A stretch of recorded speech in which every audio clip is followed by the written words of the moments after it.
सोलापूर शहर जिल्ह्यात घडत असलेल्या खुनाच्या घटनांच्या पार्श्वभूमीवर कायदा सुव्यवस्था अबाधित राखावी अशी मागणी शहर भाजपने पोलीस प्रशासनाकडे केली आहे। सोलापूर शहर जिल्ह्यात 2 दिवसात 6 खून झाल्याने मोठी खळबळ उडाली असून नागरिकांमध्ये भीतीचे वातावरण निर्माण झाले आहे।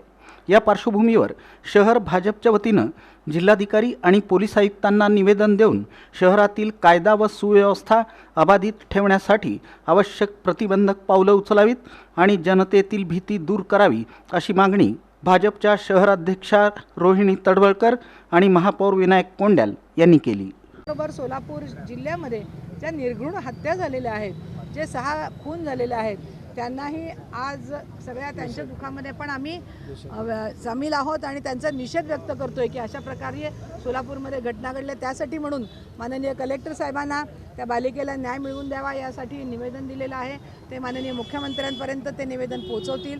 त्याचबरोबर माननीय CP साहेबांना या सोलापूरच्या घटनेबद्दल कायदा सुव्यवस्था राखावी, त्यांनी पेट्रोलिंग वाढवावं, ठिकठिकाणी गस्त वाढवावी आणि अशा प्रकारे नशाखोर करणारे आणि सोलापूर शहरामध्ये अवैध उद्योग करणाऱ्या लोकांना ताबडतोब त्यांच्यावरती कारवाई करावी अशा प्रकारचं निवेदन आम्ही दिलेलं आहे। आणि आज ह्या अभिनंदनाच्या दिवशी आम्ही ह्या अशा प्रकारच्या सर्वांना हे अशा साधेपणाने अत्यंत शुभेच्छा आणि अभिनंदन केलेलं आहे। त्याचबरोबर मी एक आवाहन करू इच्छिते की उद्या या बालिकेला न्याय मिळवण्यासाठी सकल हिंदू समाजाच्या वतीने पूनम गेटवरती 10 वाजता सर्व राजकीय पक्षाचे जोडे बाजूला ठेवून सर्व हिंदू समाजाने या मुलीला न्याय मिळवून देण्यासाठी म्हणून 10 वाजता सर्वांनी एकत्र यावं आणि तिथे निषेधाचा कार्यक्रम होणार आहे। सर्व सोलापूरकरांना, जनतेला मी आवाहन करते की सर्वांनी 10 वाजता पूनम गेटला उपस्थित राहावे विनंती। नरसापूरला जो काय हत्याकांड झालेला आहे, जी काही घटना घडलेली आहे, दुर्दैवी घटना या ठिकाणी घडलेली आहे, त्याच्या संदर्भात आणि व तसेच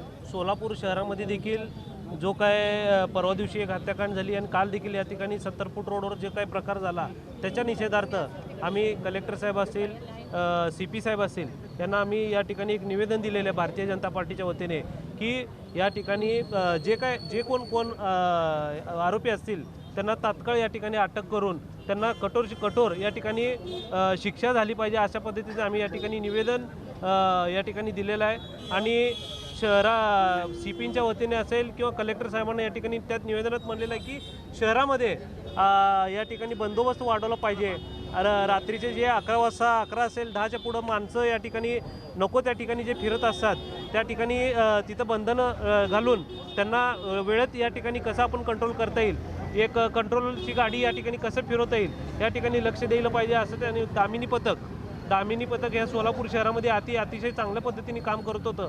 त्याच पद्धतीने दामिनी पथक पण या ठिकाणी वाढवलं पाहिजे असं या ठिकाणी आम्ही कमिशनर साहेबांना या ठिकाणी बोललेलं आहे आणि निश्चित त्या ठिकाणी ते मार्ग काढून तोडगा काढतो असं ते या ठिकाणी सांगितलेलं आहे।